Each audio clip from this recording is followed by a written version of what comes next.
여러분 참 반갑습니다. 오늘도 참 좋은 날입니다. 여러분과 더불어 함께 은혜의 말씀을 나누게 되었습니다. 여러분, 우리 지난주에 교회를 바로 알자 이런 제목으로 함께 은혜를 나누었습니다. 교회의 머리는 예수님이 됩니다. 교회는 예수님이 몸이 되어지고 우리 신앙인들은 교회를 구성하는 지체가 되어져 있습니다. 머리가 되시는 예수님, 또 몸된 교회, 지체된 성도들이 하나가 될 때 교회가 온전케 되어집니다. 또한 교회는 만물을 충만케 하시는 자의 충만입니다. 하나님은 교회를 통하여 지역사회와 민족과 전세계 열방을 축복하십니다. 삶에 문제가 있을 때 교회에 달려와야 됩니다. 어느 목사님은 정영기 딸에게 이와 같이 말합니다. 딸아, 가출하려거든 여의도 순복음교회로 가라. 우리 청년 시기는 가출도 하고 싶고 삶에 불안정한 시기이지 않습니까? 그 아버지가 담대하게 말하지요. 가출하려면, 철회하려면 여의도 순복음교회에 가라. 그 딸이 그곳에 가서 많은 사람이 기도하는 모습을 보게 되고 은혜를 받게 되었습니다. 교회는 일터입니다. 우리 모두가 교회 생활을 바르게 하게 되면 우리 하나님 앞에 큰 상을 받게 됩니다. 오늘은 하나님을 바로 알자 이런 제목으로 은혜를 나누고자 합니다. 마태복음 25장은 달란트의 비유가 되어져 있고요. 우리 모두가 다 그 내용을 익숙히 잘 알고 있습니다. 한 달란트 받은 사람은 한 달란트를 남겼고 2달란트 받은 사람은 2달란트를 남겼고 그래서 4달란트를 가지고 주인 앞에 왔으며 5달란트 가진 사람은 5달란트를 남겨서 10달란트를 가지고 왔습니다. 결국 1달란트 받은 사람만 그것을 땅속에 묻어두었다가 주인이 왔을 때 책망을 받게 되고 슬피 울며 이를 가는 불행의 주인공이 되었습니다. 그러면 왜 1달란트 받은 사람은 그 귀한 돈을 가지고 땅속에 묻어두었을까요? 1달란트라고 하는 것은 6천 데나리온의 값어치가 있습니다. 1 데나리온은 노동자가 하루 벌 수 있는 품삯이 됩니다. 그래서 하루 10만 원으로 계산하게 되면 6억 원의 값어치가 1달란트가 되는 것이고 2달란트는 12억 원이고 5달란트는 30억의 값어치가 있었습니다. 다시 말하면 주인은 종들에게 엄청난 재산을 물려주고 그들이 어떻게 하는가를 보았다고 하는 거예요. 그러면 왜 1달란트 받은 사람은 그 귀한 6억 원의 돈을 가지고 땅속에 묻어두었을까? 성경은 말씀합니다. 24절에 당신은 굳은 사람이라 심지 않은 데서 거두고 해치지 않은 데서 모으는 사람입니다. 바로 여기에서 1달란트 받은 사람이 가지고 있는 오류를 발견하게 됩니다. 당신은 굳은 사람입니다.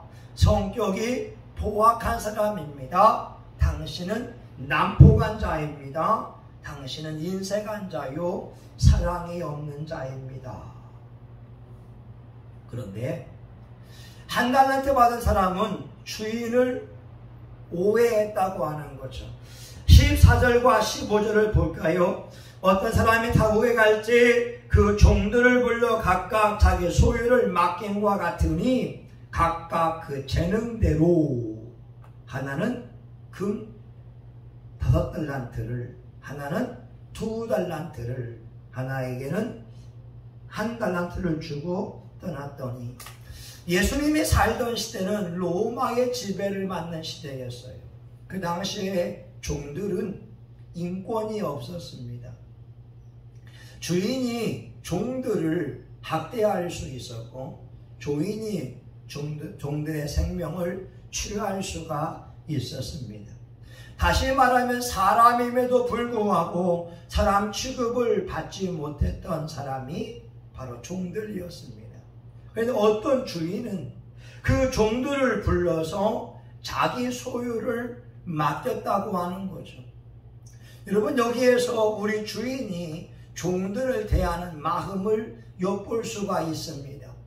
6억이나 되는 돈을 종들에게 맡길 수 있다면 종을 그만큼 신뢰했다고 하는 거죠. 종들이 도망갈 수 있잖아요. 종들이 반란을 일으킬 수 있잖아요. 그러나 그 종을 종으로 대한 것이 아니라 주인은 동업자로 여겼습니다. 그 종들에게 자기의 소유를 맡길 정도로 주인의 마음은 열린 사람이었다고 하는 것이죠. 사랑이 많은 사람이었습니다. 자기 소유를 맡길 수 있는 사람. 여러분, 누구에게 돈을 맡길 수 있겠어요? 믿는 사람이지 않겠습니까? 그런 사람에게 맡기잖아요. 오늘 본문의 주인은 종들을 종으로 대한 것이 아니라 자기의 동업자로 여겼다고 하는 거예요. 여기에서 한 달란트 받은 사람의 큰 오류가 있었습니다. 또한 이 한 달란트 받은 사람은 말하죠. 당신은 해치지 않은 데서 거두는 자입니다. 다시 말하면 심지 않은 데서 거두는 자라고 말씀하고 있어요. 그런데 성경 속의 하나님은 모든 것이 심은 대로 거두게 하시는 분입니다. 내가 물질을 심으면 물질을 거두게 하시고, 내가 하나님 앞에 충성하게 되면 건강에 복을 주시고, 내가 주의 종을 잘 섬기면 자녀들이 잘 되는 복을 주셨습니다. 저희 교회 권사님, 저희 장모님이 91세인데 아직도 교회에 출입을 하고 계십니다. 이 어른은 교회의 성전의 강단을 청소하는 분이었어요. 80 후반까지 성전을 청소하며 섬겼을 때 하나님은 권사님에게 건강을 축복으로 주셨습니다. 코로나 걸렸을 때 3주 동안 병원에 입원해 있었지만 권사님이 성경을 필사하려고 마음 먹고 기도할 때 하나님은 3주 만에 퇴원하는 은혜를 베풀어 주셨습니다. 하나님은 심은 데서 거두게 하시는 분이지 심지 않은 데서 수확하는 분은 아닙니다. 진주에 가게 되면 초대교회가 있어요. 이경은 목사님이라고 하는 분이 계시는데 얼마나 물질의 복을 많이 받았든지 교회를 섬기면서 헌금 개수기를 7대 가지고 있는 교회였다고 합니다. 이 목사님은 교인들, 사역자들에게 차를 사주는데 SM3, SM7, 카렌스 같은 20대를 충성스러운 평신도들에게 사주었다고 합니다. 이 목사님이 물질의 축복을 받은 이유가 뭐냐? 성경 말씀대로 하나님 앞에 물질을 드렸기 때문에 그렇습니다. 이분이 교회에 와보니까 헌금하는 시간에 어떤 분은 헌금 주머니에 헌금을 넣는 채 하지만 넣지 않더라고 하는 거예요. 그래 결국 그분의 삶은 예수님을 믿었지만 가난을 끊지 못하고 늘 돈에 궁핍한 삶을 살고 있었다고 합니다. 그런데 이분은 철저하게 주일 성수하며 하나님 앞에 예물을 드렸을 때 얼마나 하나님께서 물질의 복을 주시는지 평신도 시절에 이런 기도, 이런 목사님의 말까지 들었다고 합니다. 이 집사 복 그만 받아. 돈을 세대가 주겠다고 하는 거예요. 오늘 여러분에게 한번 축복하기 원합니다. 여러분 하나님의 물질의 복을 많이 받아서 돈을 세는 즐거움, 헌금하는 즐거움을 누릴 수 있기를 예수의 이름으로 축원합니다. 아멘. 하나님은 신명기 8장 18절에 말씀합니다. 여호와를 감사하라. 그가 재물 얻을 능을 주셨음이니라. 우리가 일할 수 있는 거 하나님 건강의 복을 주신 겁니다. 오늘 예배 드릴 수 있는 거 하나님이 저와 여러분을 부르신 것입니다. 여러분 자녀들의 평안한 거 하나님의 여러분에게 복을 주신 것입니다. 하나님은 심지 않은 데서 거두시는 분이 아니라 심은 데서 거두는 분이었습니다. 이 한 달란트 받은 사람은 하나님을 너무나 오해했다고 하는 것이. 오늘 본문에 보게 되면 하나님은 재능대로 누구는 5달란트, 누구는 2달란트, 본인에게는 1달란트를 맡겼습니다. 하나님은 사람들을 비교하지 않습니다. 각 사람의 독특한 면을 인정합니다. 하나님은 사람과 사람 사이를 비교하지 않고 한 사람 한 사람을 절대 평가하며 그들을 소중히 여기고 있습니다. 우리가 상품과 작품이라고 하는 것이 있잖아요. 여러분 이 잔은 상품입니다. 누군가 만들었기 때문에 똑같은 상품으로 우리는 이것을 구입하게 되고 정해진 값이 있습니다. 그러나 작품은 다릅니다. 그 작품은 그 자체로 값어치가 있는 것이고 값을 매기기가 쉽지가 않습니다. 때로는 불능의 값이다 이럴 정도로 그 값이 너무나 고귀하다라고 하는 것이죠. 밀레라고 하는 화가가 있고 피카소라고 하는 화가가 있습니다. 그들이 그린 그림들마다 훌륭하지요. 사람들은 밀레의 작품과 피카소의 작품을 비교하면서 누가 더 훌륭한 사람인 것을 말하고 있지 않습니다. 밀레의 만종 또한 위대한 값어치가 있고 피카소가 만든 이 황소머리 조각 또한 그 자체로 값어치가 있습니다.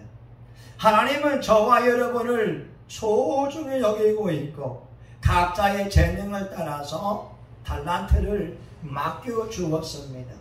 1달란트 받은 사람은 그것을 알지 못했던 것이었습니다. 옛날 로마에 발렌타인이라고 하는 할아버지가 있었습니다. 그가 늙은 나이에 수도원에 갔어요. 수도원에 가보니까 많은 사람들이 자기의 재능을 가지고 하나님을 예배하고 사람들을 섬기고 있었습니다.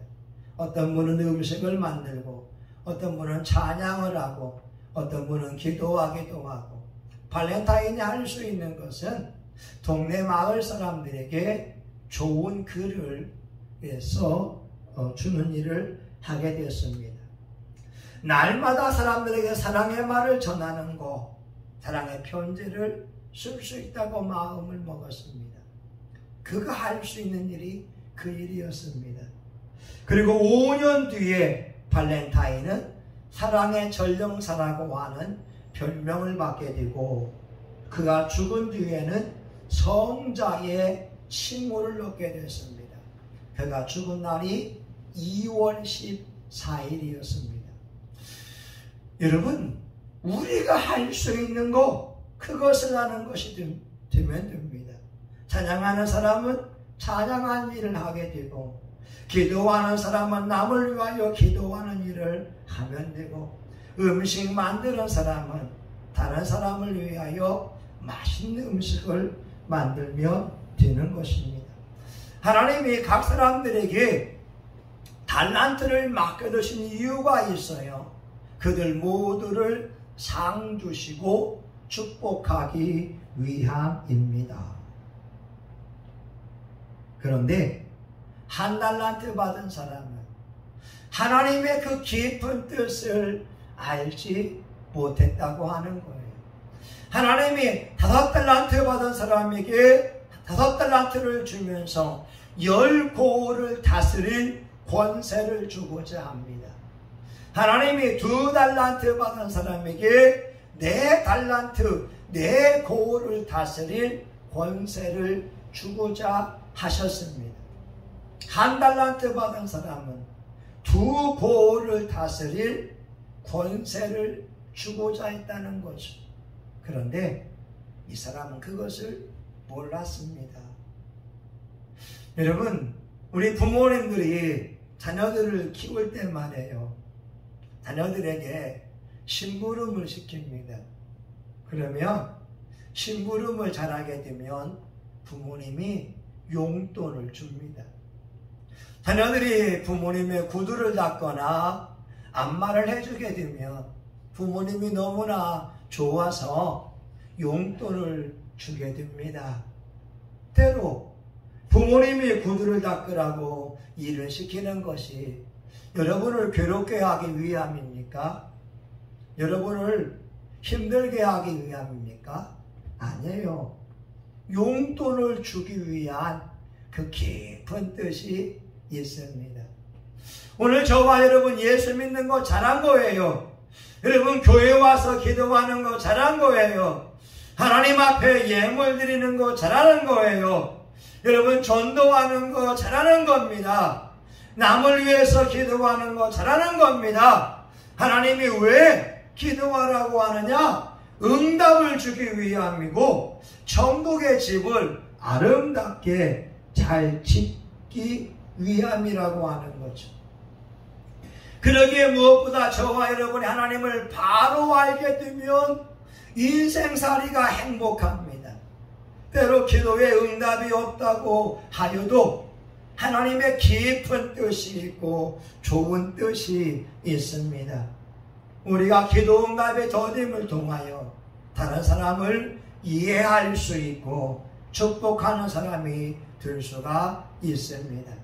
사랑하는 여러분, 제발 하나님 아버지의 마음을 바르게 알았으면 좋겠습니다.